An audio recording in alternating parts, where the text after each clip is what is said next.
Hola, ¿qué tal? Bienvenidos una semana más al podcast de Cuaderno de Entrenamiento, el podcast en el que charlamos acerca de trucos, anécdotas y experiencias para aprender a organizar mejor un entrenamiento con el objetivo de desarrollar fuerza e hipertrofia. Y hoy en este episodio quiero hablar acerca de mi experiencia entrenando vacío de glucógeno. Sé que no es un tema quizás demasiado popular porque no se suele buscar, las cosas como son, o sea, hay muy pocas personas que busquen este tipo de artículos en los cuales se explica cómo entrenar o los beneficios de entrenar vacío de glucógeno, pero os voy a contar un poco mi experiencia, lo que he vivido, sobre todo cómo me he sentido haciendo este tipo de sesiones y los beneficios que podemos obtener. Así que, como siempre, antes de nada os recuerdo que me encontráis en mi web, ivyamazares.com. También tenéis la newsletter en lifters.es en la que cada semana comparto un poco mi día a día y sobre todo voy explicando ahí cómo entreno, truquillos que podéis aplicar vosotros a vuestra planificación y además de vez en cuando voy compartiendo algún recurso, voy regalando alguna cosilla por tiempo limitado solamente a los suscriptores. Así que si estás interesado es una newsletter totalmente gratuita en la que ya somos más de 2.000 personas por ahí y te animo un montón a que te apuntes. Lo dicho, esto de entrenar vacío de glucógeno, ¿qué significa? Bueno, pues significa sencillamente, para ir un poco a lo simple, entrenar, por ejemplo, cuando nos levantamos, en ayunas. Esto habrá personas que dicen, no, pero eso no es entrenar vacío de glucógeno, eso es simplemente entrenar con los depósitos un poco a medias. A ver, es cierto que para otro tipo de deportes o disciplinas, cuando dicen entrenar vacío de glucógeno, pues se refieren a entrenar vacío completamente o casi. Pero cuando el objetivo es ganar fuerza, ganar hipertrofia, ganar masa muscular, normalmente no recomiendo hacer esto porque es contraproducente. Sí que es cierto que hacer ciertas sesiones en ayunas con el glucógeno un poco bajo, pues tiene ciertos beneficios, pero depletar completamente los depósitos de glucógeno, a no ser que estemos en un proceso de definición y hagamos cargas, descargas o compitamos en culturismo y todas estas cosas, bueno, pues bajo mi punto de vista no es algo que sea beneficioso de cara a generar hipertrofia. Así que normalmente, si no queremos complicarnos, lo más sencillo, ¿qué es? Bueno, pues planteamos una dieta con superávit calórico, entrenamos 4 veces por semana, 5 veces por semana, las veces que entrenemos, y a partir de ahí simplemente es cuestión de ir haciendo una sobrecarga progresiva e ir subiendo de peso poco a poco. Lo cierto es que partiendo ya de una buena base en la cual estamos entrenando bien, estamos haciendo una buena sobrecarga, tenemos un buen plan nutricional, es cierto que podemos incorporar algunas estrategias que nos pueden ayudar un poco. No quiere decir que sean mágicas, no quiere decir que con esto, yo qué sé, vayamos a pegar un pelotazo y de repente vayamos a ganar 5 kilos de masa muscular en un mes, pero sí que es cierto que nos pueden ayudar un poco a gestionar mejor el control de la glucosa y sobre todo asimilar mejor la comida, entrenar con un poco más de rendimiento, todas estas cosas. Hay algunas estrategias que ya he comentado, como por ejemplo hacer ayuno intermitente, que sé que muchos de los que me escucháis de vez en cuando lo hacéis. Normalmente en un periodo en el que buscamos perder grasa, pues es más interesante que no, por ejemplo, cuando estamos en superávit calórico. Pero si estamos en este último punto, en el cual intentamos ir subiendo de peso poco a poco, una estrategia es de vez en cuando levantarse, no desayunar y hacer un entrenamiento, una sesión en ayunas. El glucógeno evidentemente no va a estar vacío, no vamos a tener los depósitos depletados, pero sí que es cierto que les vamos a tener un poco menos llenos de lo habitual y esto es una situación que genera cierta incomodidad. Os he hablado en otros episodios acerca de lo interesante que es pues salir en ciertos momentos de la zona de confort, de lo cómodos que estamos haciendo ciertas cosas en concreto. Por ejemplo, si vamos a ducharnos siempre con agua caliente, oye, pues de vez en cuando hacer una ducha, aunque no sea de agua fría, pero sí de agua que nos genere cierta incomodidad, es bueno. Salir a la calle y exponernos puntualmente a algo de frío en lugar de salir completamente tapados, pues también es bueno. Lo que no quiere decir que haga falta salir casi desnudos todos los días, ¿no? En invierno. Pero bueno, ya me entendéis. Si entrenamos con los depósitos un poco vacíos de glucógeno, esto tiene algunos beneficios añadidos. ¿Cuáles son? Bueno, pues por un lado estaría la mejor utilización de los sustratos energéticos. Normalmente en una situación en la cual tenemos los depósitos repletos al tope, cuando vamos a hacer una sesión de pesas, una sesión en la cual entrenamos fuerza, entrenamos alta intensidad, utilizamos principalmente glucógeno, utilizamos principalmente glucosa. Entonces, en estos casos, pues normalmente vamos a rendir bien, vamos a tirar bien, con buenos pesos y vamos a progresar dentro de lo que cabe bien si es que tenemos una buena planificación. hacerlo con los depósitos un poco vacíos va a hacer que el cuerpo interprete que necesita, por un lado, tirar de otros sustratos y que por lo tanto sea un poco más complicado rendir en ese aspecto. Seguramente si tú nunca has practicado esto, te encontrarás con que vas a hacer un entrenamiento con los depósitos un poco vacíos y no rindes tan bien o te encuentras más fatigado, te encuentras más cansado, pero seguramente, pasado el tiempo, esto repercuta de forma positiva en tu rendimiento.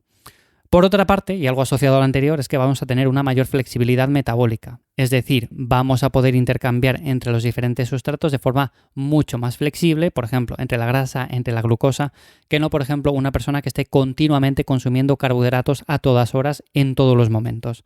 Esto es muy interesante no solamente a nivel de recomposición corporal, de tener una mejor estética, sino también a nivel de salud. También vamos a tener una mejor asimilación posterior de nutrientes. Si, por ejemplo, nos levantamos, hacemos una sesión de entrenamiento en ayunas y posteriormente a eso, pasado 25 minutos, 30 minutos, hacemos una comida, vamos a asimilar mucho mejor todos esos nutrientes que no, por ejemplo, si nos levantamos y directamente nos ponemos a desayunar. Y esto es algo que no lo he comentado en otros episodios, pero que sí que recomiendo bastante. Aunque no entrenemos en ayunas fuerza como tal, sí que recomiendo dar un pequeño paseo, hacer un poco de cardio, hacer una actividad y no sencillamente despertarnos, estar ahí medio dormidos y ponernos el desayuno que normalmente encima suele ir acompañado de bastantes carbohidratos. O sea, yo lo que recomiendo es decir, bueno, pues me doy un paseo, me despejo, hago alguna actividad, lo que sea, y cuando ya estoy un poco activo, ya mi cuerpo parece que va empezando a funcionar, pues a partir de ese punto sí que ya hago mi primera comida, sí que ya desayuno. A ver, es verdad que depende un poco de cada persona, esto es muy individual, pero es algo que recomiendo principalmente porque normalmente tendemos a utilizar mucho mejor o asimilar mucho mejor los nutrientes de esos alimentos que no sencillamente si los comemos casi sin hambre, nada más levantarnos. Y de hecho hay muchas personas que hacen ayuno intermitente principalmente por eso, porque se despiertan sin hambre, no tienen mucho apetito y deciden hacer esa primera comida, bueno, pues unas horas más tarde. De esta manera, esas primeras horas del día las dedicamos a trabajar, a hacer algunas tareas que tenemos pendientes, a hacer un poco de cardio, lo que sea. También, como digo, sumado a todo esto de una mejor utilización de los sustratos, de mayor flexibilidad metabólica y de que seguramente al principio nos encontremos quizás con un peor rendimiento a la hora de afrontar el entrenamiento, pasado cierto periodo de adaptación, lo que nos vamos a encontrar es un mayor rendimiento en sesiones con glucógeno lleno, principalmente porque estamos acostumbrados o en cierto modo nos hemos adaptado a entrenar con el glucógeno un poco a medias y cuando pasamos a tenerlo repleto, evidentemente el rendimiento se va a disparar. No quiere decir que sea algo súper notable, que vayamos a pasar de, por ejemplo, a decir, bueno, pues ahora es que he movido 25 kilos más en un ejercicio y seguramente que es por esto. Bueno, pues no, eso no va a pasar.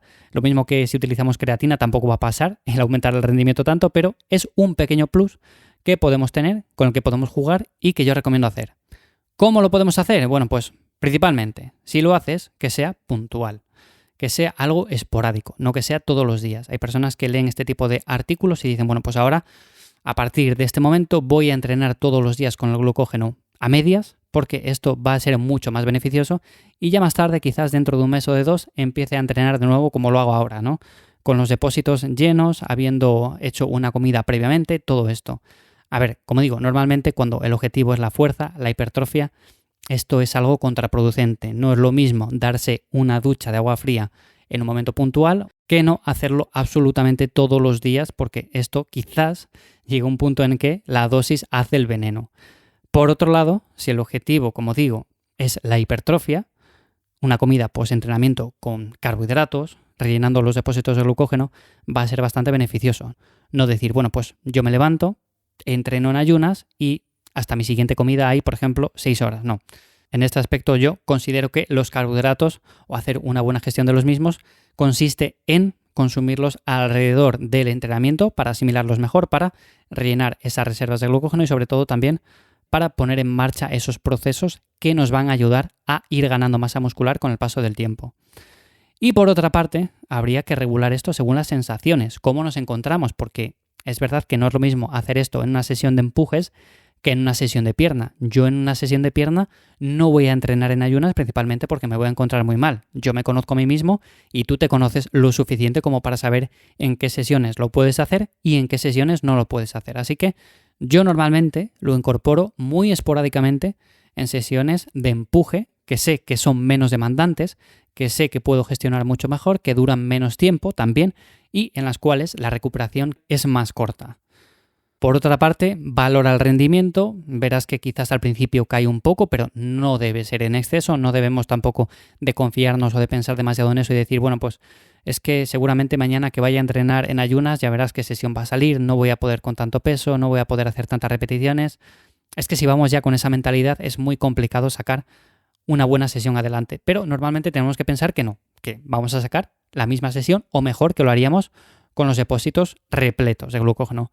Así que bueno, lo dicho, hay que valorar esas sensaciones, ver cómo nos encontramos, ver cada cuánto tiempo lo podemos incorporar, quizás una vez a la semana, una vez cada 2 semanas, cada 3, cuando sea. O sea, realmente no es que sea algo necesario, es simplemente una opción más que tenemos ahí y con la que podemos jugar, podemos experimentar un poco, pero ya digo, la base es la base y eso no cambia. O sea, si queremos ir mejorando, ir logrando un cambio físico, bueno, pues al final tenemos que hacer sota, caballo y rey, eso no va a variar y pasado ese punto en el cual ya hacemos más o menos todo bien, pues es verdad que tenemos este tipo de estrategias que podemos incorporar, con las que podemos ir experimentando y si nos vienen bien, si vemos que nos ayudan a mejorar un poco el rendimiento y sobre todo a utilizar mejor esos nutrientes de la comida, bueno, pues las podemos incorporar y nos van a ayudar un poco.